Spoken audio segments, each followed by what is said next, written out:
Uji is a city located in Kyoto, Japan. It is one of the first regions in Japan to cultivate tea. It has centuries of tea farming history.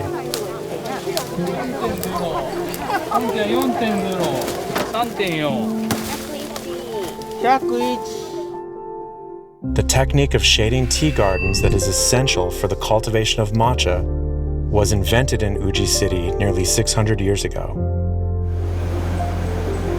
Some of the best matcha and gyokuro are produced in the small family-managed tea gardens found in Uji. The terroir of Uji City has rich soil and a favorable topography for tea farming.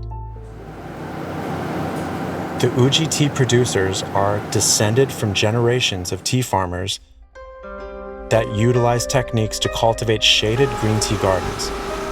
The richness, umami taste, and vivid green sensation of Uji tea are outstanding in the world. Less than 2% of Japanese tea is hand harvested, while most tea from Japan is machine harvested. Uji tea is very different.